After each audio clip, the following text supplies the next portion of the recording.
Good evening. I would like to call to order the October 26, 2020 Lake Washington School Board meeting. Let the record reflect that all board members are present and participating remotely. All meeting participants will also be joining this meeting remotely in alignment with the current proclamation issued by Governor Inslee.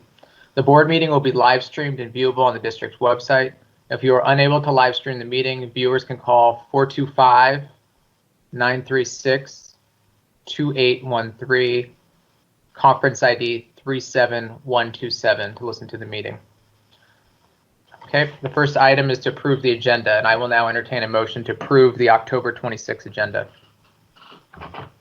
So moved. Second.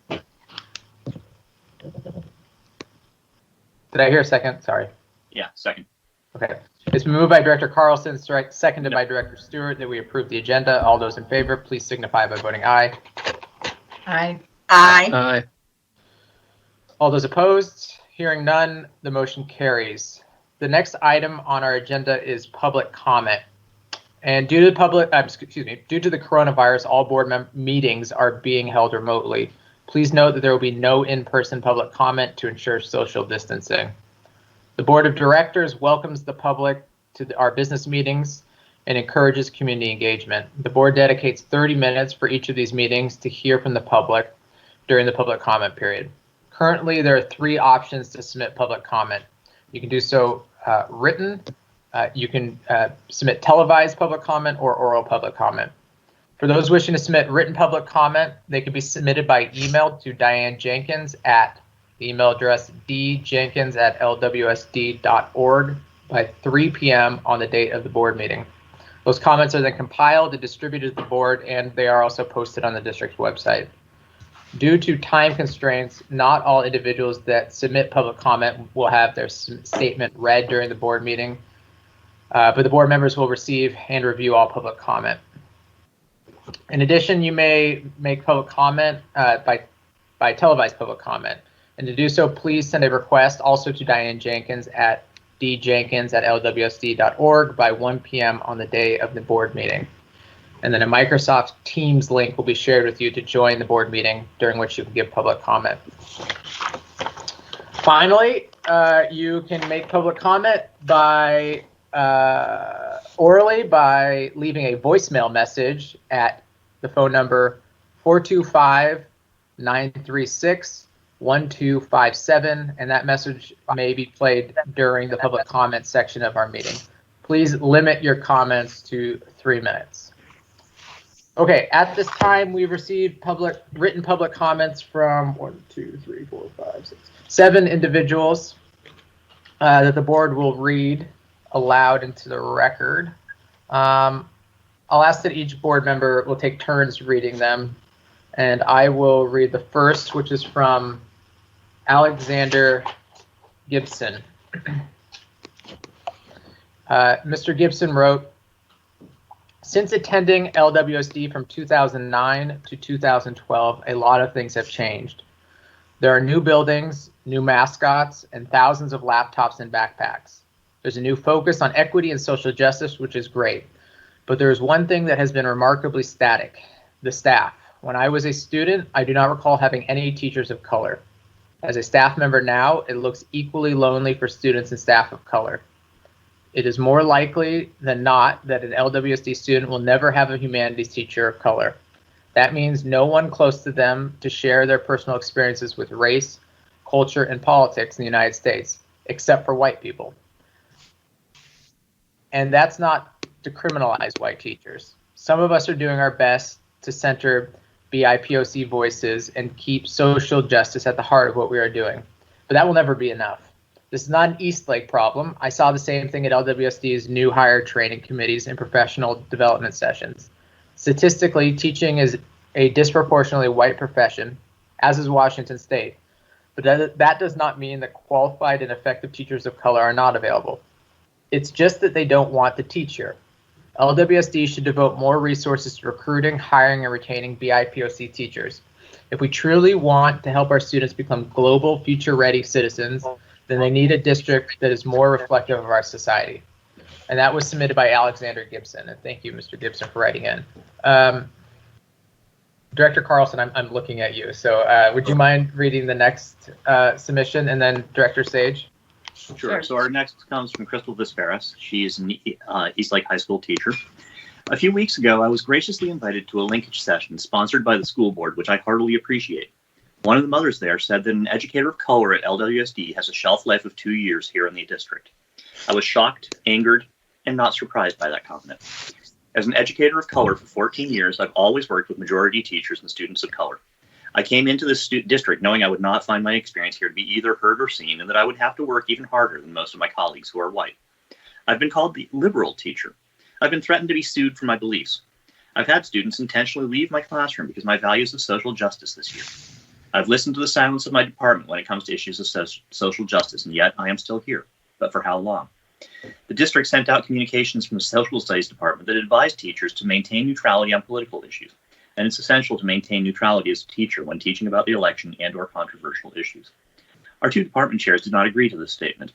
I did not agree to this statement, and our equity team at Eastlake does not believe in this statement. When the district makes asinine comments like these to the entire community, it allows teachers, mainly white teachers, to not lean into these conversations in class. It does not normalize these topics so students feel comfortable to confront and examine their own beliefs and values. It allows white teachers to not talk about race and bias. It allows white teachers to not have the responsibility to defend and uplift the lives of Black and brown people, and that is not okay. We allow these teachers to have an out when we ask teachers to stay neutral in tough, challenging, and crucial conversations. So when students come to me in 11th grade, they're faced with a person of color who presses and challenges their thinking, and then I'm ridiculed and spotlighted for that fact. Is this what our district stands for? Neutrality? Complicity? The school board members saw me passionately state the trauma I lived through after being in this district for a year and a few months. When we are neutral and complicit and silent, it tells white and privileged students we, as adults, do not believe in the mission and values of LWSD. It tells Black and brown children we do not value their lives and lived experiences. And it tells teachers of color that the shelf life is indeed 2 years here at LWSD. I will never stay neutral when race, racism, and lives of Black and brown students and humans are the topic of discussion. And I expect the district to do the same. I ask that the district retracts that statement sent out by Jen Rose on October 15th, apologize for the extreme harm it has done, and for the school board to proudly and boldly say we will not remain neutral. We advocate for our students, teachers, and communities of color. We're active co-conspirators in this fight for social justice and equity. This is who you say you are. Now show us. Most of all, show me. The next comment was submitted by Jennifer Marin, an Eastlake High School teacher. My name is Jennifer Marin, and I have been teaching at Eastlake High School in the Humanities Department since 2018. I have enjoyed teaching here due to my administration's support, colleagues' professionalism, and my students' engagement, but I also have concerns. I believe that as a district, we need to commit to these goals. 1, proudly state Black Lives Matter and denounce white supremacy, and show this reflected in our curriculum. Some students are confused by what BLM means. Many think making this statement suggests they are against law enforcement when in fact it conveys awareness about systemic racial inequity. We have this opportunity to help students truly see privilege for what it is and whom it affects, and I hope as a district we embrace this moment of increased civic activism in response to the recent tragic deaths of Black men and women. 2, re-examine our curriculum to ensure that we have content that speaks to the reality of diverse lived experiences. As a humanities educator, I want our novels, characters, and our historical content to push students to understand different perspectives and confront deeply ingrained learned biases, because that is what helps all kids succeed in the multiracial, democratic society of the 21st century. I recently learned that the focus for one curriculum being piloted for senior English is British literature, not to impugn Chaucer or Lord Byron as lacking literary merit, but that's not the voice our kids need to hear. 3, have an intentional plan to recruit, hire, and retain administrators of color, counselors of color, and teachers of color. Having a mainly white staff teach an increasingly non-white student body doesn't provide students the important role models they need. Thank you for your time. Director Bleasner, would you be able to read the next one? Which is from Catherine Wold, and then Director Stewart. Absolutely. So this is from Catherine Wold, EHS teacher. On October 15th, I received a letter on how to teach about elections from the district. Knowing that the district said in the summer that they support Black Lives Matter, I was shocked to see that the document told teachers to stay neutral when teaching about the election. I find this wording problematic. It is one thing to be neutral about taxes. It is another to be neutral about white supremacy. I will not be that teacher who remains neutral when human rights are violated. I will teach my students that it is wrong and that white supremacy is the cause of systemic racism. If we do not teach accurately about our history and current events, how can we say Black Lives Matter? How can we say that we support any BIPOC students? We can't, and that is wrong. I also found it very problematic that the document thanks teachers at my school who said they did not approve of the final draft and wanted their name taken off of it. We have heard no updates from the district about this error or the issue of being neutral when human rights are violated.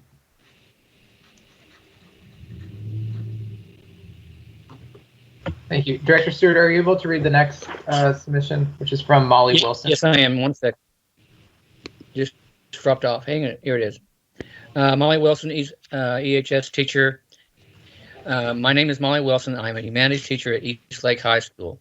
I'm writing to the the school board members today to further encourage the district to advocate for the BIPOC in our communities.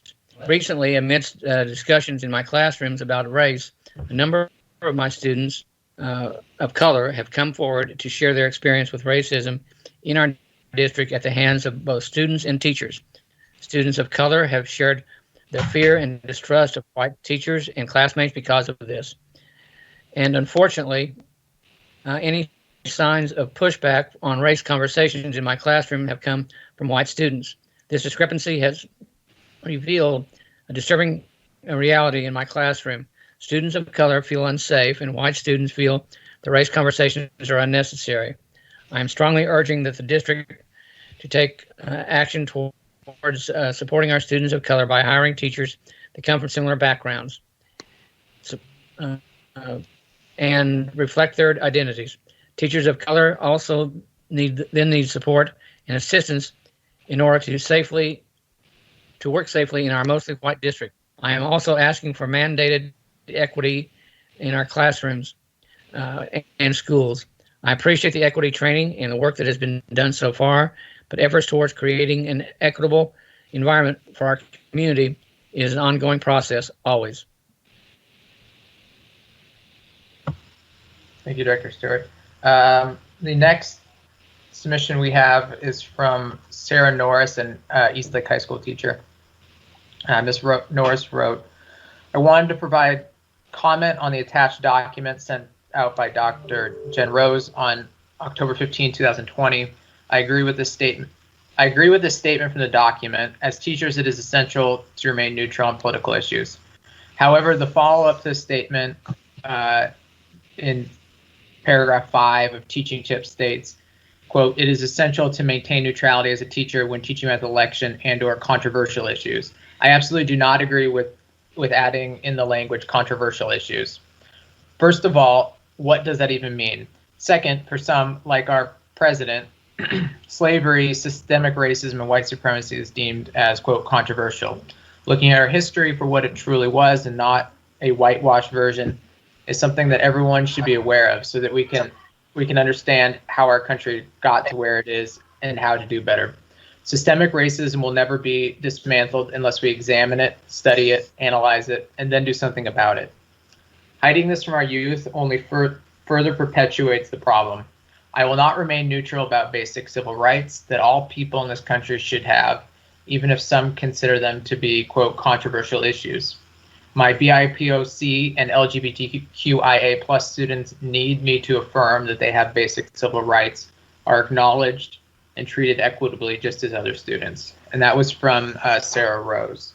And Ms. Rose provided an attachment, which was also in our materials, which was an email sent to her. We have one last public comment on remote learning. Director Carlson, Dr. Carlson, do you have Sure. that as well? Yeah, this comes from Brian Prather. The latest email from the superintendent states Lake Washington is in a high-risk district. Lake Washington is not a high-risk district based off the decision tree. Why are the Lake Washington's kindergartners not back in school?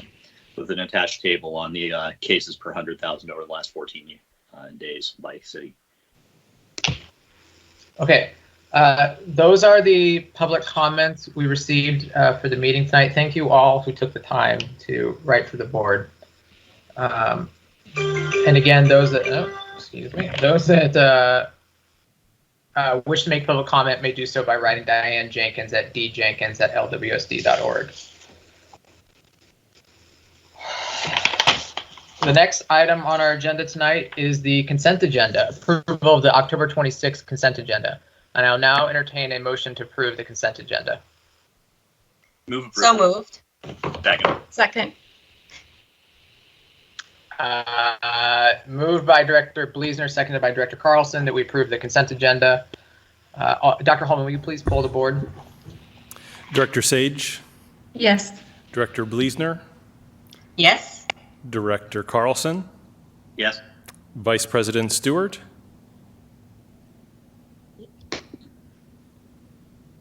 Mark, you're muted. Yes. There we go. and President Liberty. Yes. Dr. Holman, will you please summarize the donations we received?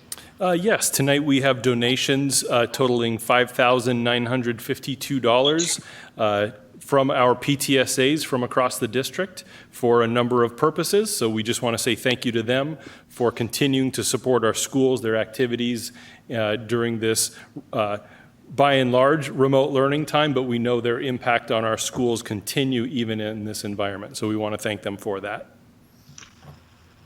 Thank you. Director Carlson, I see you have a hand raised. Can it wait for board member comment, or is it something you'd like or need to address now? Well, I just wanted to, because it's close to the public comment time and there was a theme to the comments that we received, I wanted to say in no uncertain terms that civil rights and human rights are not controversial issues in this district. Thank you, Dr. Carlson, Director Carlson. Okay. The first item on the non-consent agenda is an enrollment update. Dr. Holman, would you please provide that? Absolutely. So annually, we come to the board with an update on enrollment. We reviewed that information today as a executive cabinet.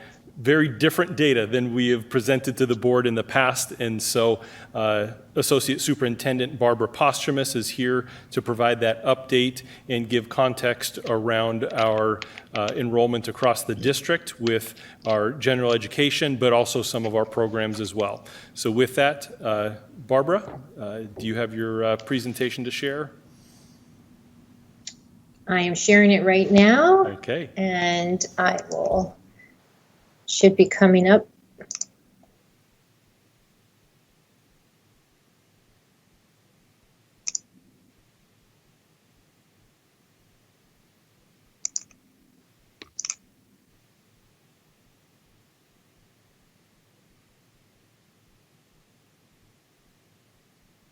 All right, can you see the presentation? Oh, interesting. Okay. Well, it's spinning on my end. Oh, I see. All right. All right, tonight I'm going to share some statistics on our enrollment. October 1st is the official enrollment count for districts around the state of Washington. And so we wanted to share information on our enrollment counts and some demographic information.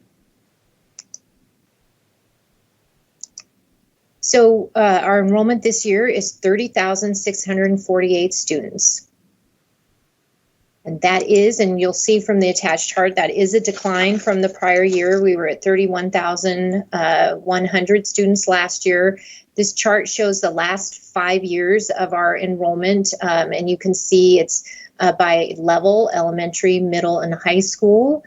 So if you look at the very last column, you'll see our actual enrollment this year in elementary. It's almost about 14,700 students. In middle school, 7,200 students. In high school, over 8,000 students, for a total of 30,000 students in our elementary level. Then we also have a skills center in our district, and that is enrolling 533 students. And then our Emerson K-12 program, that's our parent partnership program, has about 49 students. We did decline in enrollment from last year, about 458 students, again, mainly due to COVID but our decline, as you'll see on future charts, is a lot smaller than some of our other neighboring districts. So we decreased just 1.5%. But again, this is after many, many years of significant enrollment increases in our district. 3 out of these 5 years, you can see over 1,000 students a year. So this chart shows what the actual enrollment compared to what we budgeted. And we shared information about budget impacts at the study session on October 5th. So we shared that our enrollment is under what we planned, what we budgeted.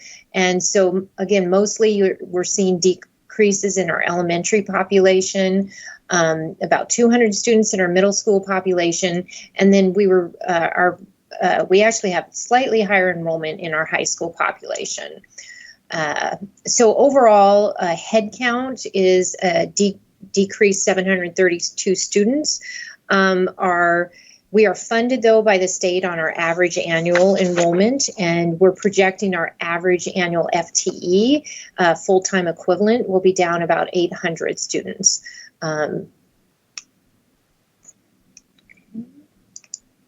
So this is just showing our Running Start. Running Start is a program that our juniors and seniors can enroll in through our community colleges, and that program has steadily increased in enrollment over about 125% the last 5 years, but just this fall, it's another 23% increase.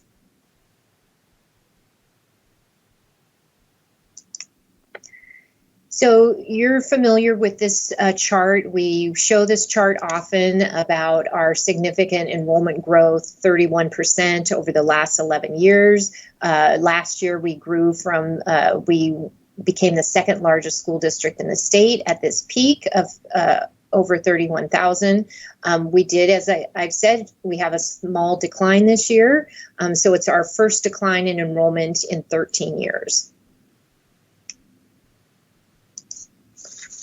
So there's a lot of data on this table, but what we wanted to show is that all of the districts around us have seen enrollment declines due to COVID. And so the majority of districts have seen a 1 to 6% decline. So the highest decline is Spokane School District. And then you can see the others, such as Issaquah, who also experiences rapid enrollment growth like we do, lost 5% of their enrollment, and we're down near the bottom at 1.5%. And the average in King County, the overall loss in King County was about 3.3%. So this is just a visual representation of our significant growth over the last 10-year period. We are the heavy blue line, and so you can see that we've been growing much faster than our neighboring districts. And then it also visually shows the declines that districts have received. And again, some districts, the decline has been much steeper than ours. So just to summarize, 12 straight years of enrollment increases beginning in 2007.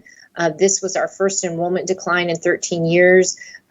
Since 2007, we've grown an average of 545 students per year, which is the size of an elementary school each year. So the next section is some demographic information that I'd like to share. And so this is our ethnicity and race and our change, showing the change in the last 5 years. So our Asian population has increased from 23 to 34, almost 35%. Our Black and African American population has increased just slightly, about 0.5%. Our Hispanic Latino stayed the same, two or more races up 1%, and our Native Hawaiian have increased, and then our white population has decreased 12%.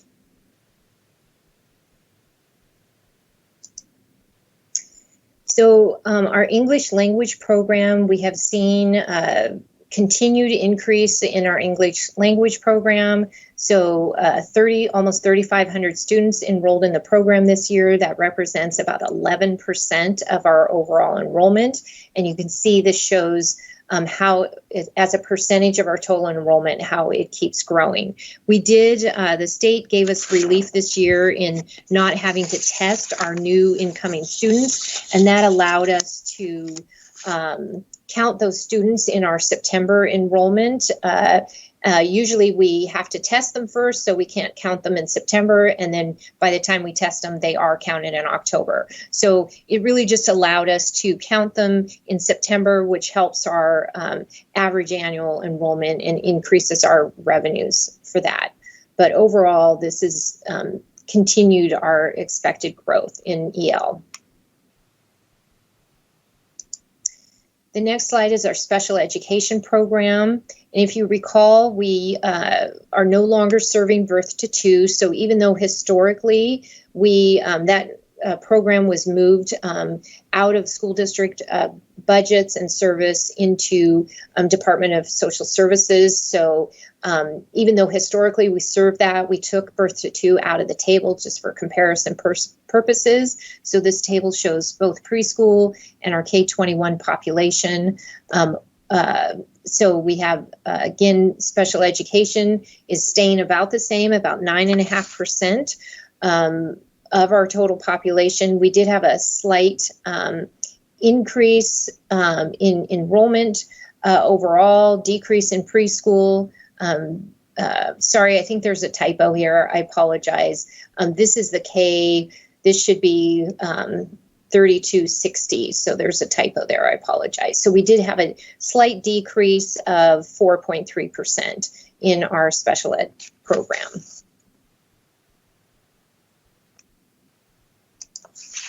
And then our last slide is our free and reduced eligibility. So right now we have about 3,000 or 9.8% of our total population are eligible for free and reduced lunch. That is a decline. You can see we have been declining for the last 5 years. It was as high as 13% in 2015. And we do believe that because right now our grab and go meals are free, and that will continue, originally it was through December, but that will continue through June, that it doesn't encourage families to enroll in free and reduced. We are continuing to communicate and pushing out information to families to encourage them to apply for free and reduced lunch, even if they're getting free meals right now. It's important because we want to know if they are on free and reduced, because it provides others, they may be eligible for other services. So we're continuing to work on communication and hoping this number that we've reached all our families. So that concludes my presentation. And I believe there's two hands, Cassandra and Mark next. I just wanted to make sure that I heard you correctly. Did you say a 4.3% decrease in special ed? Correct. Okay. So Yeah. District-wide, we are down 4.3%? In both both special preschool, education? yeah, when you combine preschool and K-21. So, Okay, thank you. yep. Quick question for you, Barbara. On the total, and you say due to Corona, do we have any breakout as to whether or not how many are homeschooling versus how many went into private schools or left the district? Yeah, we're working to gather that information. It's a little challenging. Let me go back to that slide. Yeah. It's a little I challenging. can see how it'd be challenging.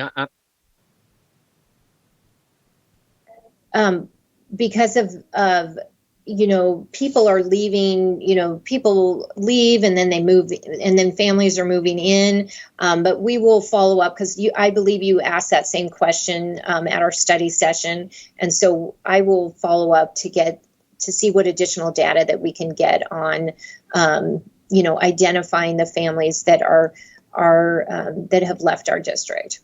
Because the reality is more families every year. We have more families. We have lots of families leave, but we also have lots of families move in. So our net is an increase typically, and this is just a net decrease this year.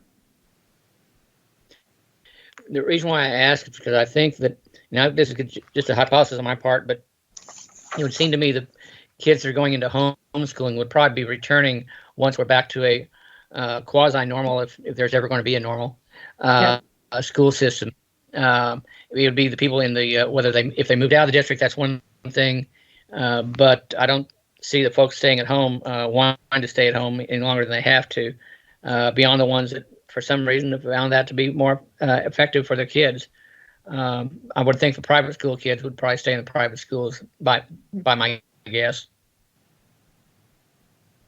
Yeah, we'll get that. We'll gather that information and provide that.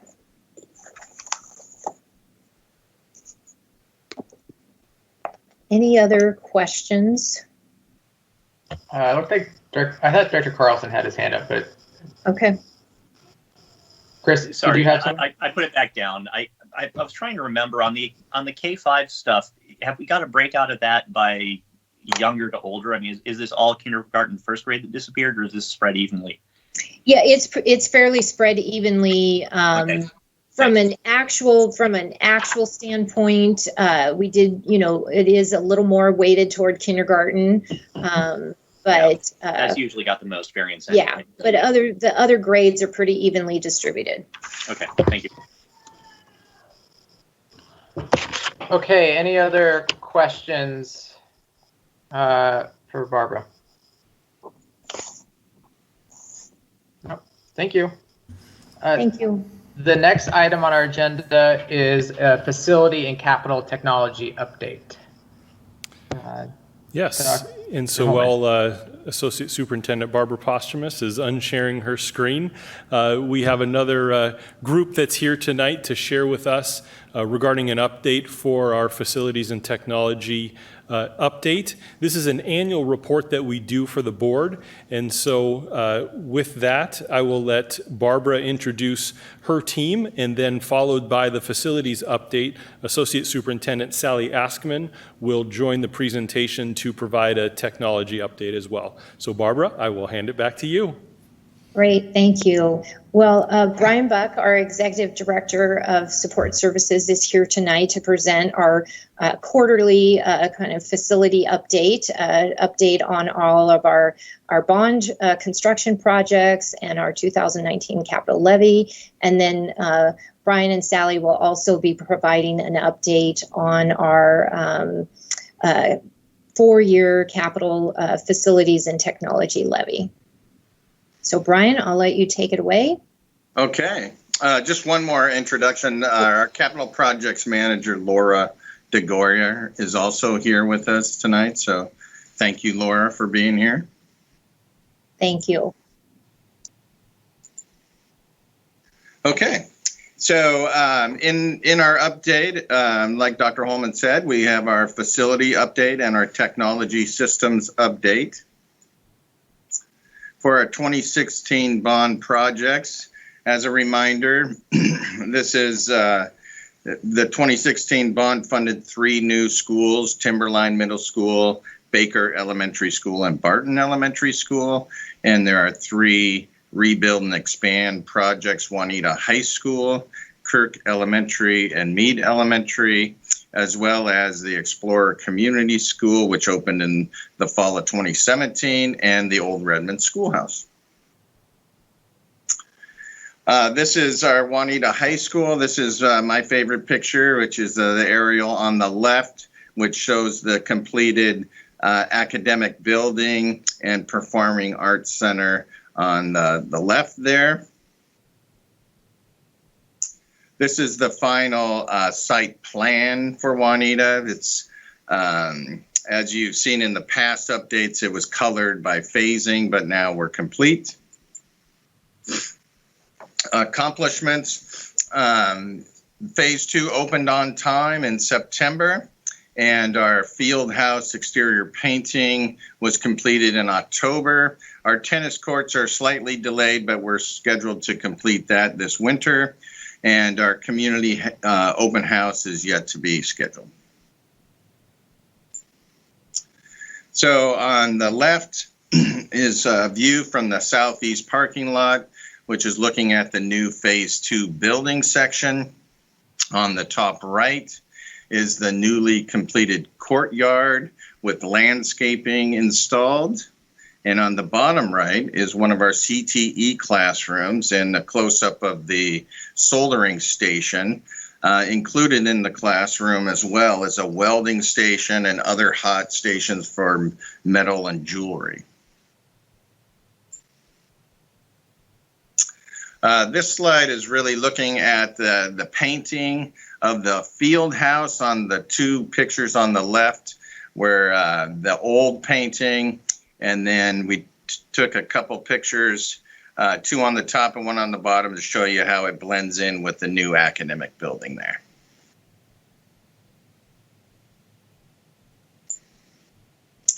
The old Redmond Schoolhouse opened this fall, September 2020.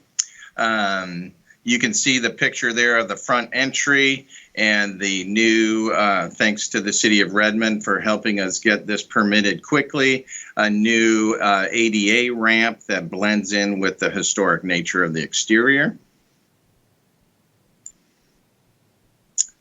Like we mentioned, the Early Learning Center opened in September. The open house TBD. Picture on the left is one of our general classrooms with new furniture. Top right is a picture of the new playground and tricycle track. And then the bottom right is really kind of the open community room as you enter into the preschool. Just a reminder, here are pictures of our completed projects, Baker, Barton, and Explorer on the top, with Timberline, Mead, and Kirk on the bottom. So cost update for the 2016 bond, planned revenues of $429 million on the left. We have collected $434 million to date. SCAP funds, construction assistance funds from the state, are beginning to come in, with $4 million remaining to come in over the next 2 years. On the right, 94% of our project expenditures have been spent, and projects have been completed on time and under budget. ORSH, of course, had a 1-year delay with some exterior new scope of work that was completed over the summer and opened this fall.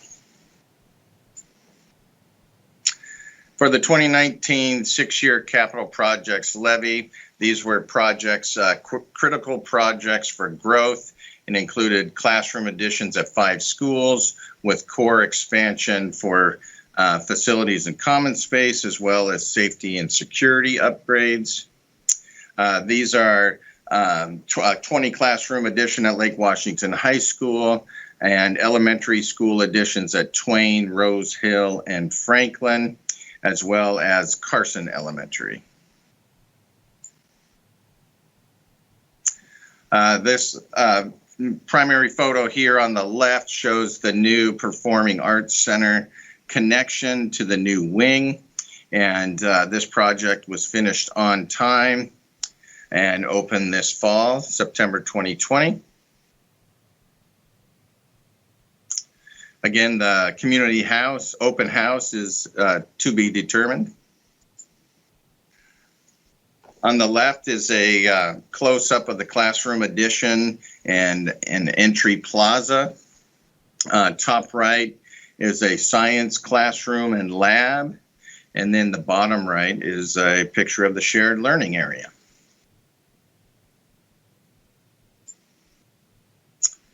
For Lake Washington High School, core expansion includes the Commons expansion as well as a new auxiliary gym, both planned to open in September 2021.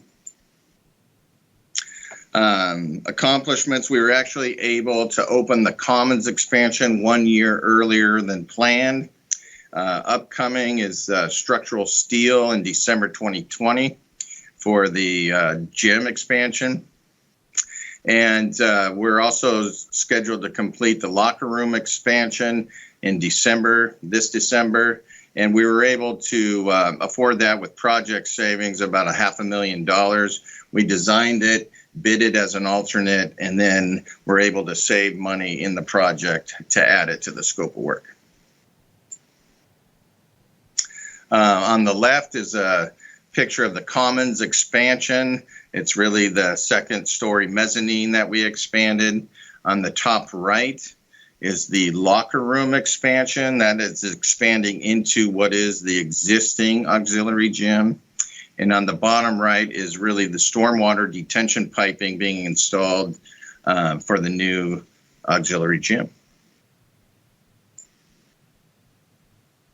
So elementary school additions, we have elementary school additions planned at Franklin, Twain, and Rose Hill. These are scheduled to open in the fall of September 2021. This summer, we opened temporary portables in September. Earthwork and utilities were completed in September. Upcoming is our foundations to be complete in October, with steel going up in November. On the left is Twain Elementary. This is the existing library demo. And on the top right is Rose Hill Elementary School relocation and installation of temporary portables.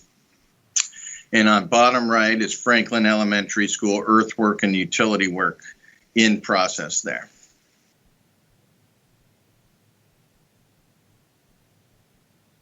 For Carson, we have a 4-classroom addition. This is going to open, construction to begin next summer, opening September 2022. Our pre-app meeting scheduled for October. In October, I don't think we've had it yet, but it's scheduled. And then upcoming will be our permit in December. For core expansion, our concept design was completed in August. We're moving forward with design development, should be complete in November, and our pre-app meeting is scheduled with the City of Kirkland in November.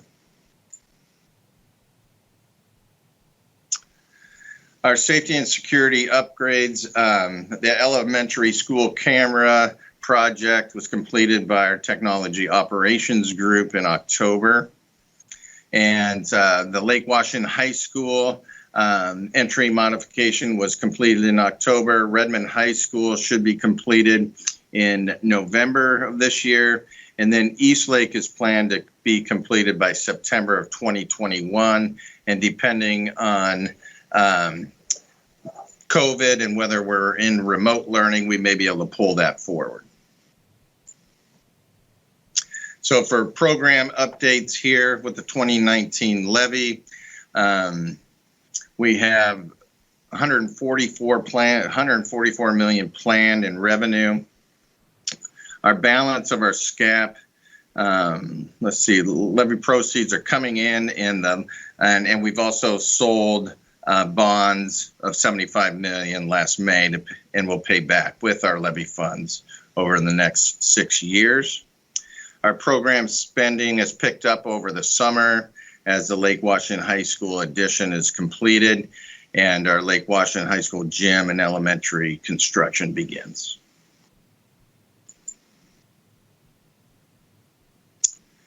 So for a program cost update, these are added funds that weren't part of our funding plan.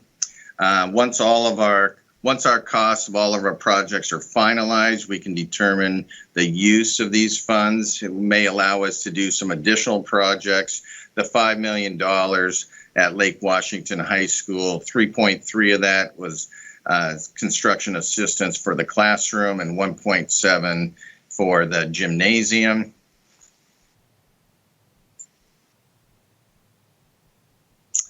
Okay, portable classrooms. Outside of the 2019 levy, we repurposed funds for portable classrooms. And at elementary schools, we opened 3 portables at Bell, 3 at Frost, 1 at Sandburg, and 3 at Thoreau. And then for our middle school, we relocated 10 portables, 2 to Kirkland Middle School, 2 to Inglewood, and 6 to Rose Hill Middle School, which should be completed here in December. The picture on the left is A.G. Bell, the north side of the new portables, and painted to match the existing exterior of the school. Top right is Thoreau Elementary, the new portables and new sidewalks added for ADA compliance. And then bottom right is Frost Elementary. It's the west face of the 3 new portables there. Not showing here is the Sandburg portable. And then for the middle school, the left is at Inglewood Middle School. And then top right is Rose Hill Middle School. There's 3 portables set there with 3 remaining. And on the bottom right are 2 portables set near the tennis courts at Kirkland Middle. Okay, for our 2018 capital levy projects, I'm going to talk to you a little bit about some of our facilities projects, and then Sally Assman's going to talk to some of the technology projects. This 2018 capital levy is renewed by voters every 4 years. On the left is a gym and commons flooring replacement at Keller Elementary. Top right is Blackwell Elementary carpet replacement. And bottom right is Blackwell hallway flooring replacement. Here are some roofing restorations and replacements. The top 2 are at Lakeview Elementary School. On the bottom left is a flat roof section at Einstein Elementary. And the bottom right is a roof restoration at Rosa Parks Elementary School.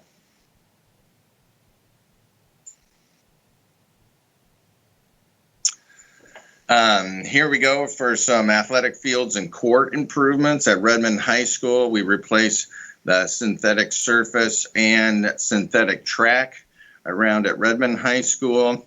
Also included on here are lacrosse lines, which is new for Redmond High School.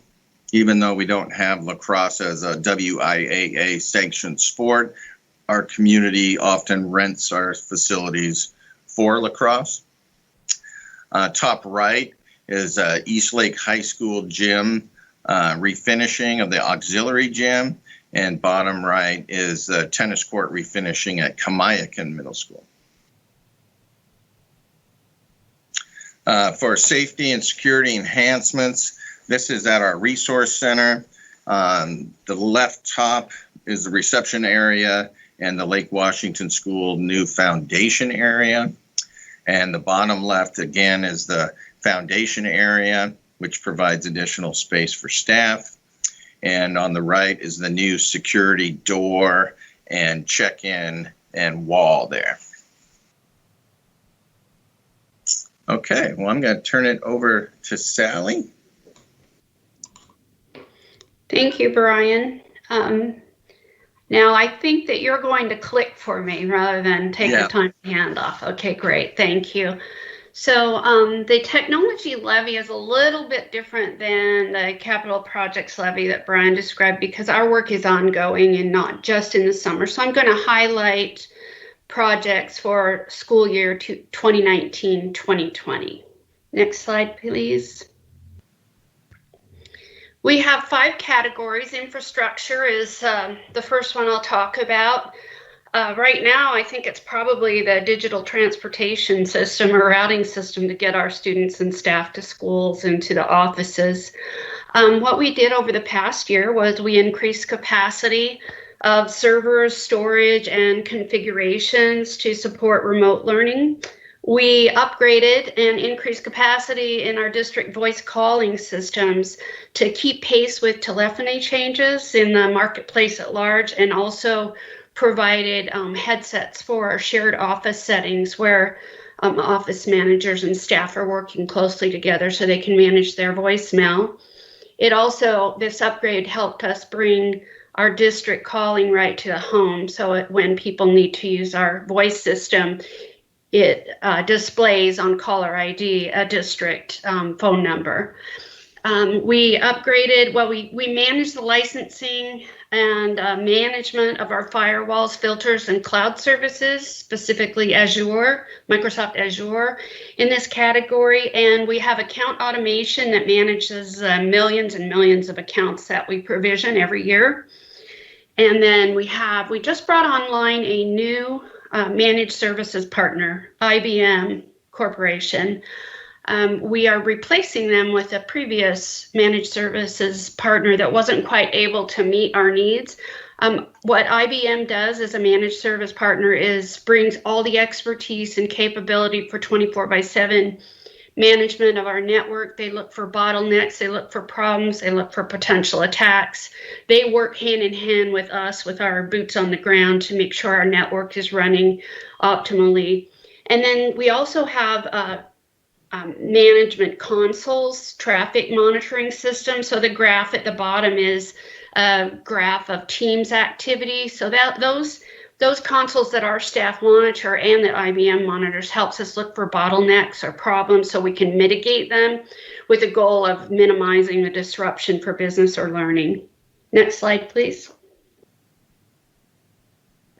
So the equipment category is that funding that provides all the hardware to our staff and students and our conference rooms and our classrooms.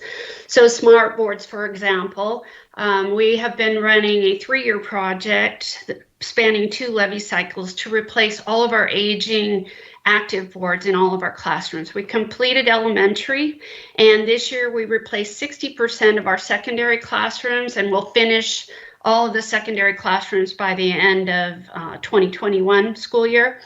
And we also are putting that same technology in the new classrooms that Brian spoke about earlier. Every year we purchase new laptops for 6th and 9th graders. So that was something we did in the spring. And then this year, we also purchased 350 laptops for our new incoming teachers that they were trained on in the summer. Then we made a large emergency purchase. This was 2,000 laptops for students and 900 to replace older desktops and laptops for our subs and for our loaners, and also for workers that were previously on desktops but were displaced and working from home. Next slide, please.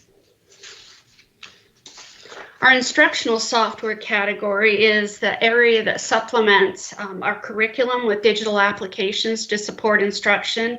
Applications like Zello, which supports our high school and beyond program goals, where students are able to assess careers, do inventories, look at college opportunities.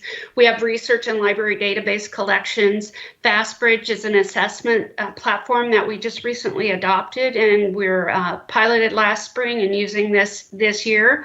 Dreambox is an adaptive elementary math product that's very popular with our teachers and our students.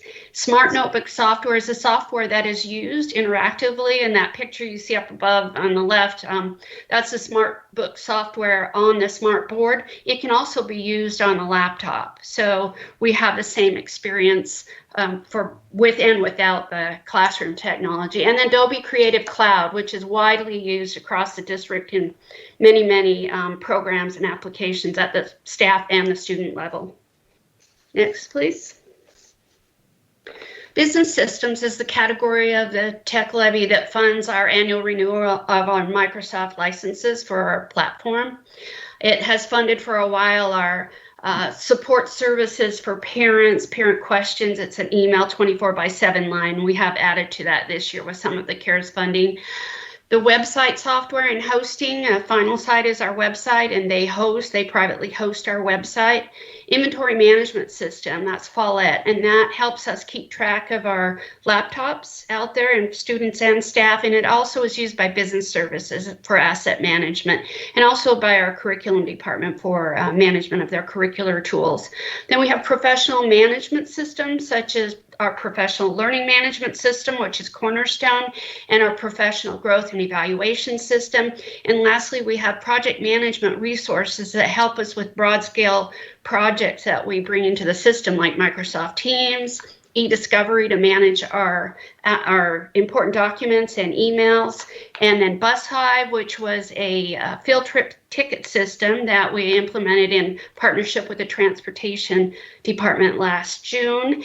And lastly, we have project management resources that work hand in hand with the construction project teams to make sure we have all the standard technology ordered and implemented and installed according to standard and specification. And last slide. Technology training and professional development. This is the funding that provides a stipend for our teachers for learning technology. It funds the instructional specialists who are developing and delivering training for our teachers in technology.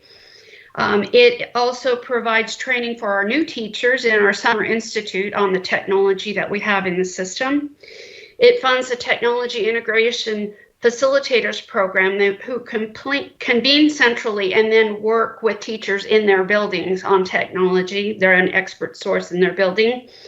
And then this year we also utilized our professional learning management system that I mentioned to train all of our teachers remotely when we had to make the adjustment to move remote, and when we trained teachers on classroom teams, so that the teachers on the lower right are actually doing remote learning through our systems. And I think that's it. Yep.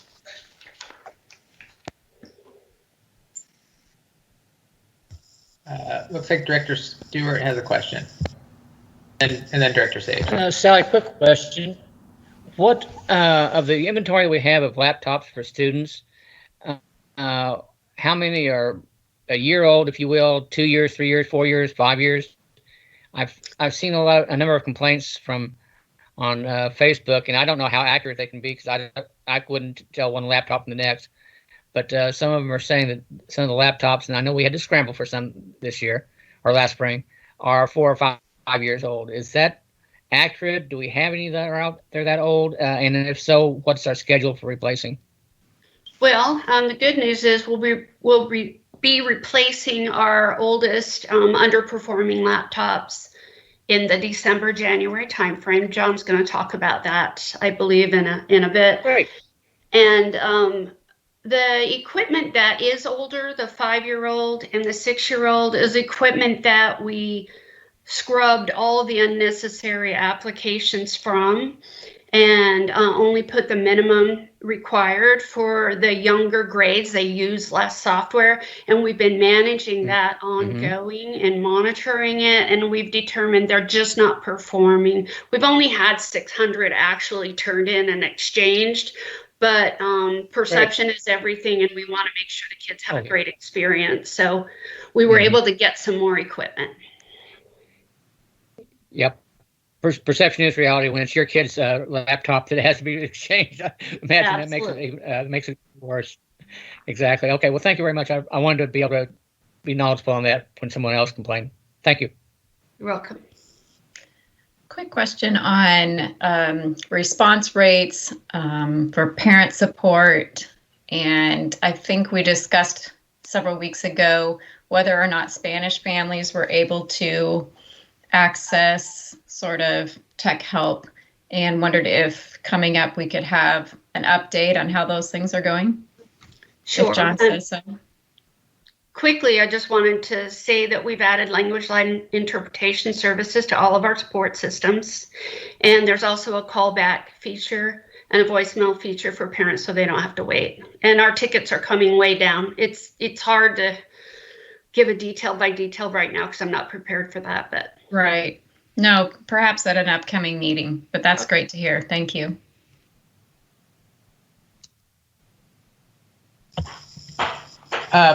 Brian, did you showed us a few photos of the new portables in your presentation that I can't remember the schools that they're at.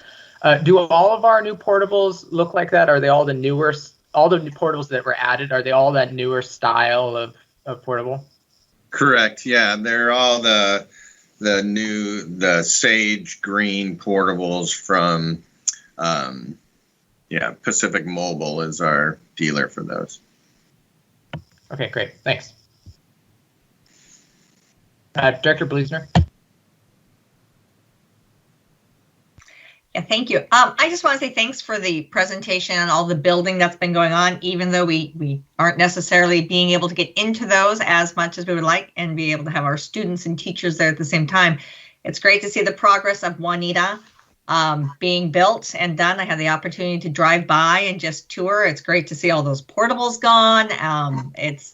So there's clear the amount of effort that's gone in, as well as the approach to address different things. It's great to be able to add on the component when there are those funds to be able to do that and to continue to do those expansions and the core expansion. So I just wanted to make sure that got called out. That's a lot of work that's been done. The other question I had was, and Rachel Carson, I was just noting, we had previously talked about it being an addition on top, a second floor addition. My impression from that picture is it's actually an addition at the back side of the building. Is that correct? That is correct. Yeah, well, as we went through the design process, it was actually cheaper for us to add on to a wing and actually less disruptive to the existing kindergarten class that you would build on top of. It's a green roof, and what we learned is although we planned for an addition, seismic code and structural code has changed enough that it was more cost prohibitive to go on top as opposed to extend on the wing there. That's excellent. I mean, I know like Twain had a shift too in the sense of using the library space to put the addition in, so that willingness to sort of think differently is greatly appreciated, and looking at all those options on how we keep those costs down within this environment. So thank you. Thanks. There are a few hands up still. I don't know if there are any additional questions.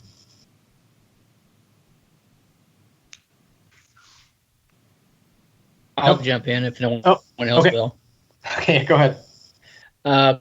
Quick question. I'm not sure if it's for Brian or actually for Barbara, but y'all, of course, toss the coin. With the additions that we've got, how far are we still under capacity for what we need? Yeah, Barbara, do you want to take that? Yeah, I can talk a little bit about that.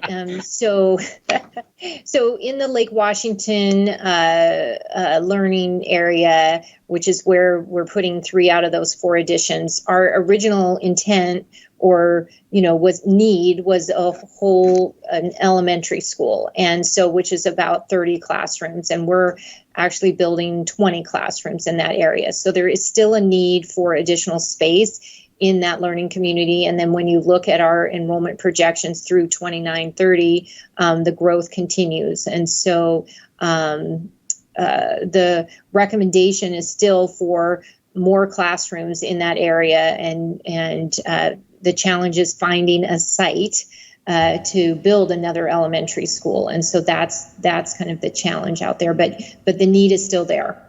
So this will address it in the short term. There's still a long-term need. So there's opportunity perhaps to build onto some one of the existings, and then also need an additional elementary. Is that what you're saying, or am I misinterpreting? At this time, I mean, we're putting the additions on the schools where we have determined we can put additions on. I don't know that there's capacity at our other schools in the Lake Washington learning area for additional additions. I think our newest school, Kirk, that we opened is master planned for an addition. So that would be an area that we could put an addition on. Okay. Can I also? If we go up, do we have more capacity? if they are designed, like Carson was designed for a second story, the addition at Kirk goes out and it's a multi-story addition. But it's challenging to take a 2-story building. I think if what you're asking is, can we add a 3rd story to some of our 2-story buildings? Probably not, without completely tearing them down and starting over. Well, thank you. Yeah. I think another way to put context around the Lake Washington Learning Community area is the number of portables that are on our elementary and middle school campuses. We're serving or will serve a significant number of students in portable classrooms. And so that's the other kind of indicator of our schools being above capacity, is the number of portables that we're having to site in that area. The city of Kirkland worked with us just a few years ago to site additional portables. Then we were able to do these additions at 3 of the elementary schools that really are central to that learning community. And so, yes, and the projections definitely are that we will need additional capacity. While we are on that topic, Mark, it's almost like you predicted what I was going to say. Our Facility Advisory Committee currently has an online open house. I sent that information to the board just last week to let the board know what that information was. It's on the website. It does take some time to go through that online open house to understand the process, the recommendation, and the data that the Facility Advisory Committee was looking at. Really what their work was to take the previous recommendations around our facility planning, look at that, look at the data, and then make recommendations for moving forward. They have done that. They're seeking community feedback right now on that as they work to finalize their recommendations.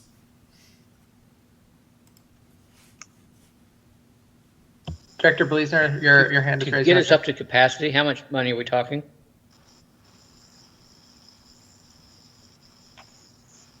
All right, Mark, I think I talked over you. You want to repeat what you said? I'm sorry. Just to get us up to capacity, or just enough to have a little breathing room, how much money are we talking in the future, or have we really costed that out yet?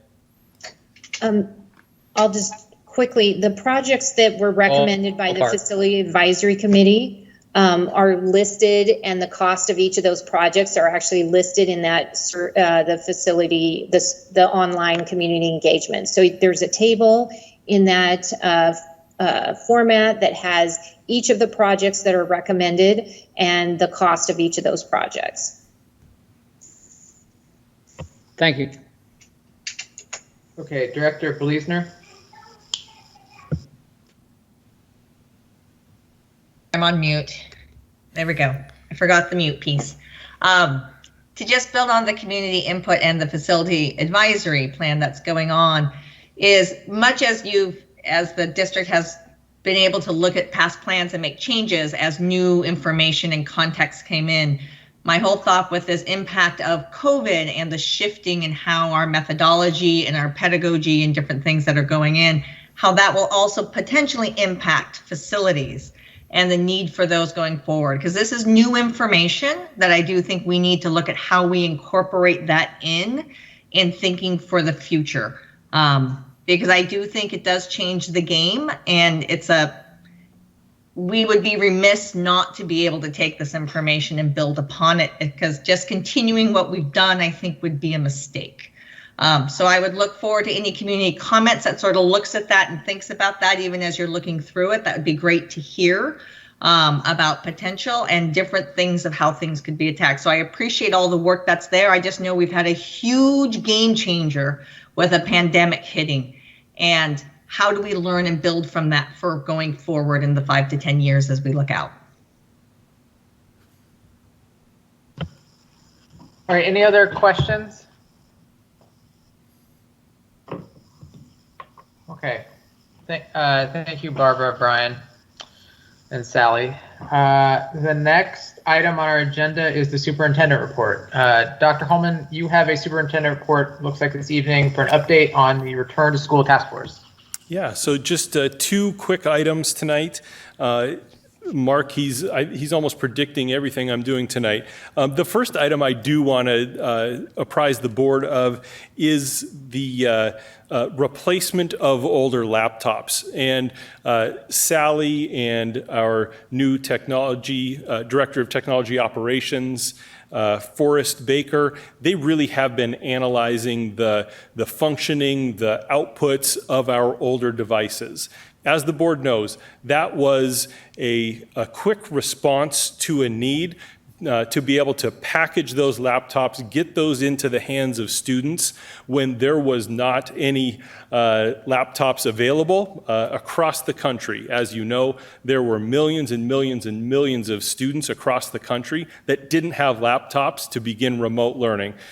Sally and the team truly were able to take older inventory and do the absolute best they could. But through their evaluation, they really have said, for our students to have the type of experience we want them to in remote learning, we really do need to replace those older laptops. And so they were able to procure the 5,800 Dell 391s.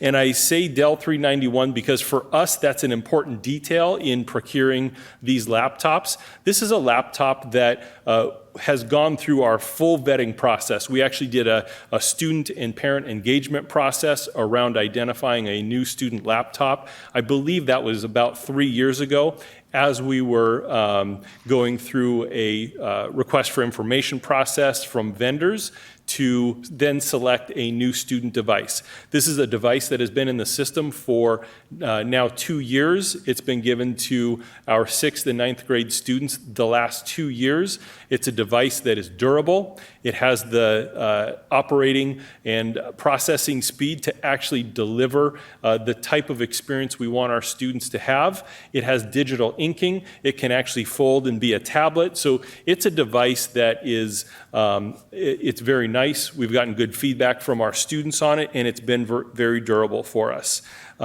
Pricing, we got really good pricing on this laptop and this purchase.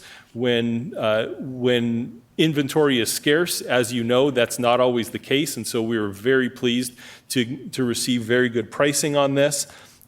We put the order in just last week, and turnaround time anytime you order a quantity such as this is about a month to a month and a half, and so devices will start showing up on site around mid-December so that then we can get those into the hands of students come January. And so I see Sally has turned her camera on. I want to make sure that if there's any detail that I didn't talk about, that she provides that for the board. Sure. The only thing I wanted to say, John, is the number is a 3190, not a 391. So it's a Dell 3190. There you go. And also these laptops meet our minimal weight requirements. So we worked really hard to get the weights down of the equipment. Great. And the other thing Sally and I talked about was there's two things. One was the experience factor for students.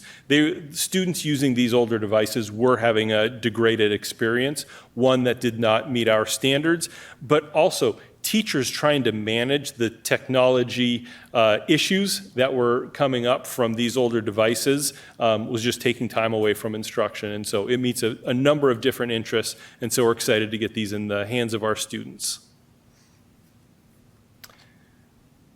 And I see Mark's hand. Do you want to ask a question about this specific topic? Well, two questions. Actually, one comment and one question.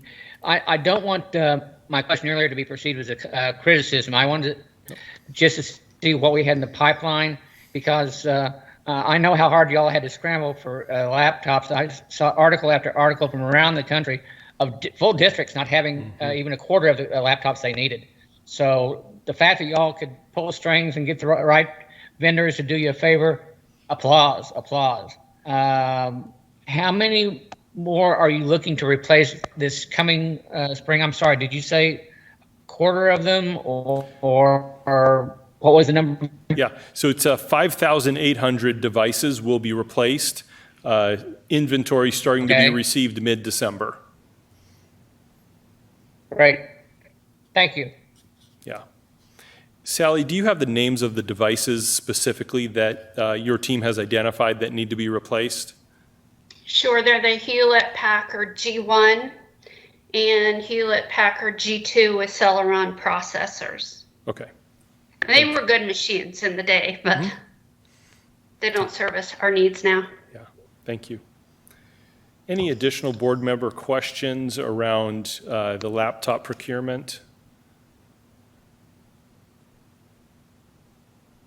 Okay, thank you, Sally. And I have one other item I want to update the board on, and I'm going to invite Associate Superintendent Matt Gillingham to join us. In last week's message to the community, we let them know that we were developing and would be launching a survey to student, staff, and families regarding remote learning. Implementing remote learning for all of us was brand new. We did the absolute best we could, learning from what we did in the spring, knowing that that implementation of remote learning didn't meet the needs of our teachers or our students. And so, as you know, significant training, significant work to make remote learning at the beginning of this year significantly better. What we know is we want to continue to improve our implementation of remote learning for our students, staff, and families. And so we are crafting a survey to ask the right questions to be able to get feedback so that we can continuously improve the product that our students are receiving, knowing that it is critical that they receive the highest of quality in their remote learning that they can. And so with that, I'll invite Matt to join us. He has a few slides he wants to present as well to put context around the survey that we'll be doing.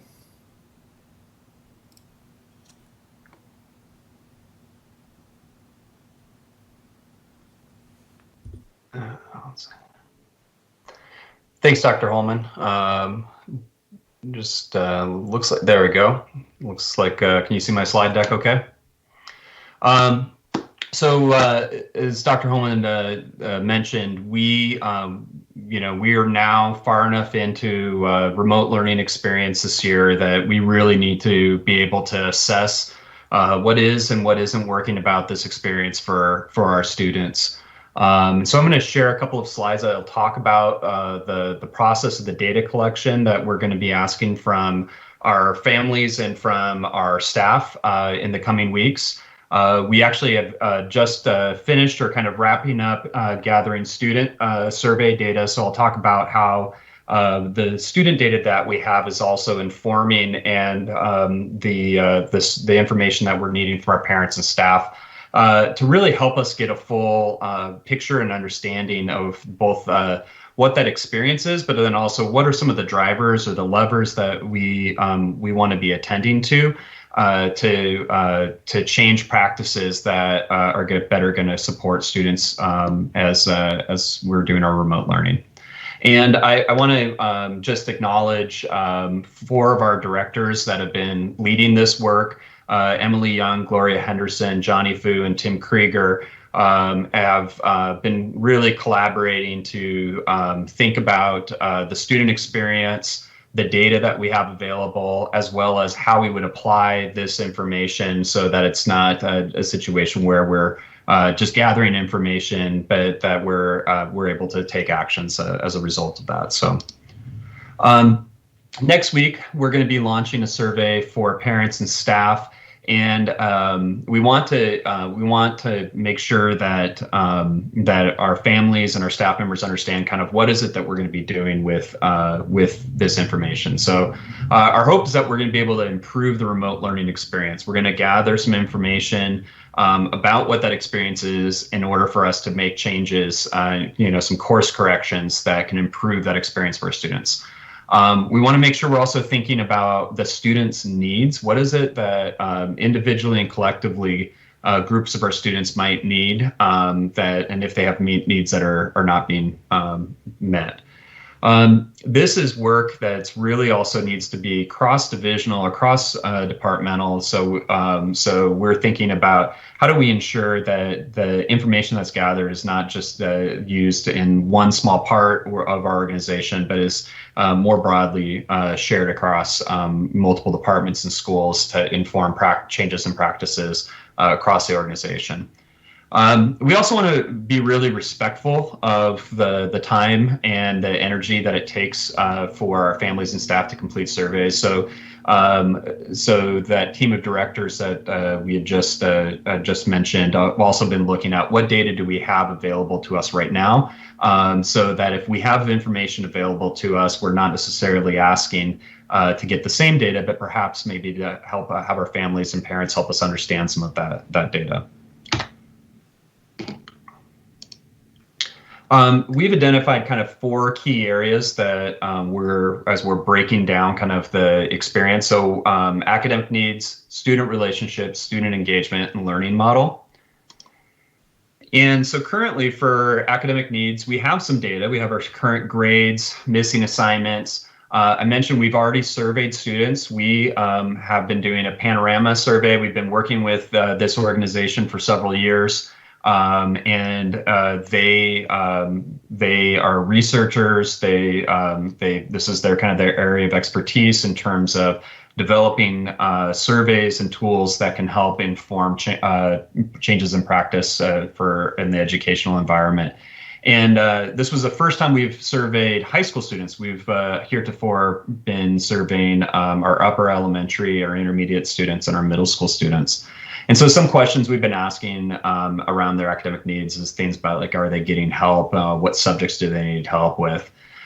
We have some of our academic monitoring results from K to 8. And then at the high school level, we have incomplete data from spring. So between all of that, we're going to be able to get a pretty good picture about our student academic needs. The staff and the parent survey are going to help us. We're going to ask questions in these areas that are going to help us understand kind of from the adults that are working to support students, kind of getting us towards what is it that we might do to help support our students. On the relationship side, we have student panorama data. That survey's just closed, and so we're just starting to get some of the results and looking at the connections, which, as you know, we've talked about, is incredibly important, and all the more so when we're remote. Student engagement, some of the data that we have is looking at daily attendance. We're able to track online minutes, so how much time are students spending in things like classroom team meetings, as well as we're asking students their experience in terms of, how much effort, how easy or difficult, their classes may be. And then finally, at the learning model, again, we're asking our students questions around satisfaction of the time with teacher and working with friends and ease of access. So we have quite a bit of data already, and what we will be doing in the coming weeks is, particularly with our central leadership team and our district leadership team, starting to dig into the student survey, but we're needing our parents and our staff to help us be able to kind of reflect what they see, what their perception, what their reality is for that student experience. And so we're going to be deploying that survey next week. We're finalizing it and working with our central leadership team and Panorama this week, and we'll be sending that information out. And then as we get those results back about early to mid-November, we'll be able to start digesting them and identifying actions that we can take in response to those survey results. So.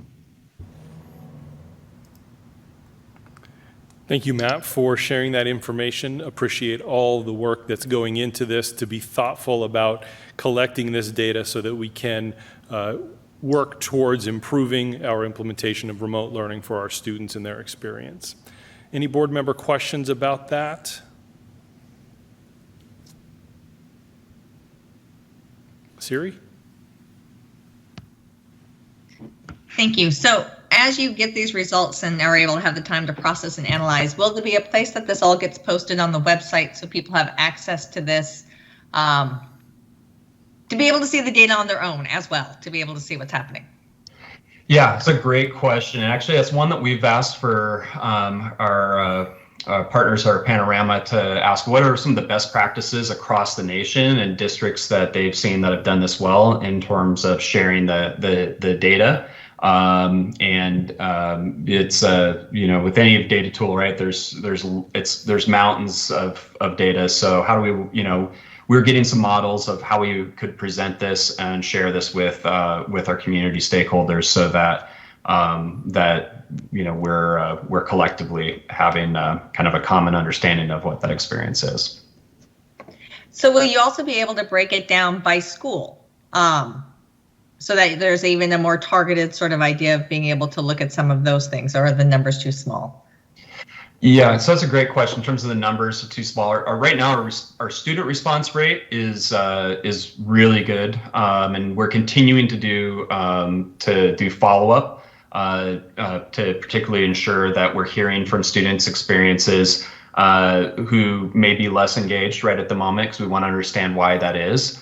But our current response rate, when I just checked a couple hours ago, was right around 73%, which is really really high, particularly for this type of survey, and nationally.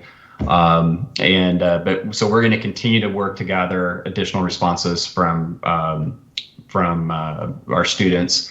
In terms of reporting out, we're able to look out at a district level, and then we share with our, we can share the data at a building level. We can also look at it and disaggregate it by certain, similarly program groups of subgroups of students. So we can see how does that experience might be for students who are in a particular subgroup, or even, and this is one of the, Tim Krieger's just a genius at this, helping us see if, like, for students for whom this data set might be true, for example, such as grades or missing assignments or something like that, what is some of their, how does their experience, those students' experience, what are they telling us that might be different, or that might somehow be missed in the broader or universal context, right? When we look at overall results may seem, one way.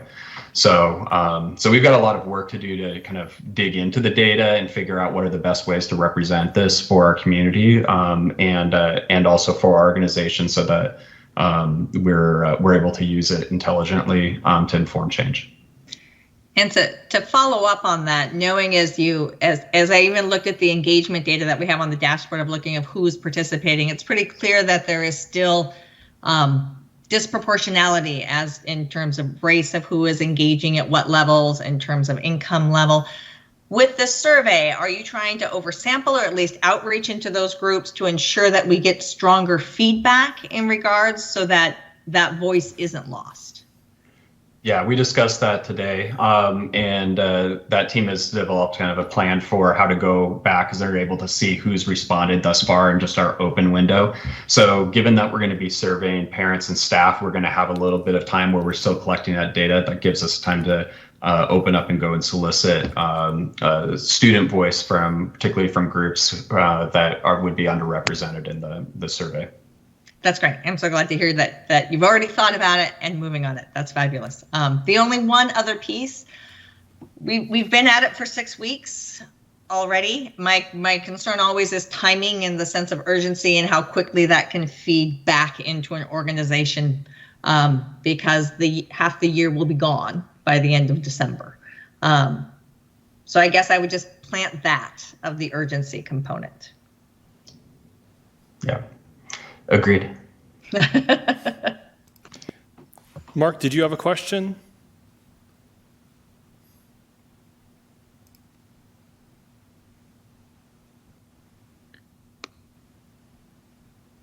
Muted.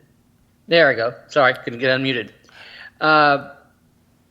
Matt, as we're looking at all these numbers, are we looking in most of the surveys? And I'm sorry, I'm not informed, but are these more open-ended surveys? Are they the multiple choice? I mean, is it more quantitative or qualitative information that we're gathering?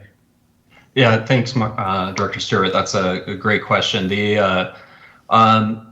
So this survey, this is a new survey to us. This was a survey that was developed, Panorama had developed for its school district clients, specifically about returning to school. And so Historically, our work with Panorama, they have been selective choice, right? So multiple choice, usually on kind of a scale of horrible to great. And this survey actually has a combination of selected response.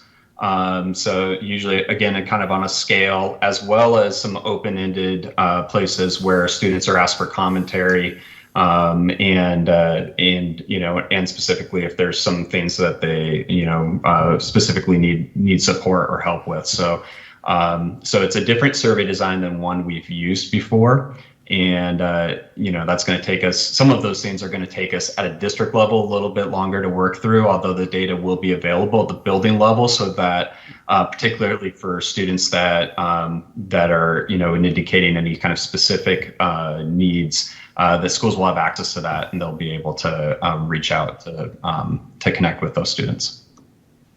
The reason why I'm asking is that this week, there's been a lot of conversation on Facebook of parents, especially out of, I believe it was Redmond High School, that the meetings format is just not working for parents to be able to check and see if the assignments are in. And so parents have been told to abandon that and go to Skyward. Is that anything that we're seeing district-wide, or is this just an aberration at Redmond High? That's not something I feel that I'd be able to speak to. Oh, I'm sorry. Yeah, that's part of the survey. So I think I can say this, and then if Sally wants to chime in about teams and the implementation of the assignment feature, Skyward is the record that really then leads into our report cards, and that's where we track student credit. And so Skyward is the authority, and so. But Sally, do you want to talk about the team's assignment feature and how teachers would be using that, and then what the difference is maybe between the two? And if we don't have all of the answers tonight, then we can just follow up with the board, and that's fine as well. I can speak generally, and we can follow up with more details because I am not the expert on everything, but we have a team of experts. So generally, we notice some hiccups. One of our team members has children in the school who did not receive an assignment digest. So we know some people didn't get their assignment digest. Others did. We know some teachers, even though, they have the instructions on how to post the assignment in the right way, they've got a lot on their plate. And we've got some misses there, so there's some training. And we reported some glitches to Microsoft as of today. So we are looking at all aspects of training, communication, and both with our parents and our teachers and our students to make sure the assignments that would hit the digest that the parents are referring to on Facebook are appropriately logged, but those might not be all of the assignments that are actually in our formal system, which is Skyward. We'll follow up with a brief or something. Thank you, as we Sally. learn more. Great. And Eric, that completes my superintendent's report. I'll hand it back to you. Great, thank you. The next item on our agenda for tonight and the last item are board member comments. Would any board members like to make any comments tonight? Director Bleasner? I just have one question that has come up, and it's the filtering that we sometimes have on our system. So I was talking to a group of students, and there was issues with trying to access Khan Academy as an alternative source to be able to get some instruction. And they're wondering if there's anything around filtering that can allow access to Khan Academy. So I'm just putting that out. So I don't know the details of what's in Khan Academy. At one point they had YouTube videos, YouTube is blocked. I haven't received any report, so I'll have to check with the team and we'll follow up. That would be great. Thanks.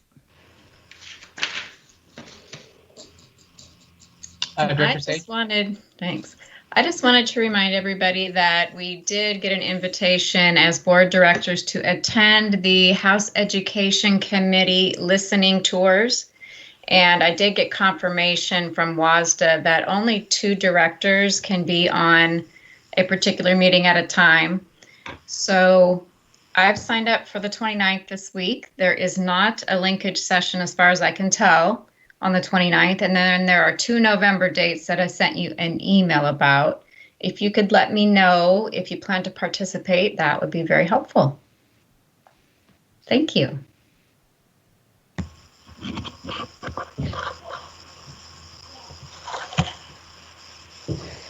Okay.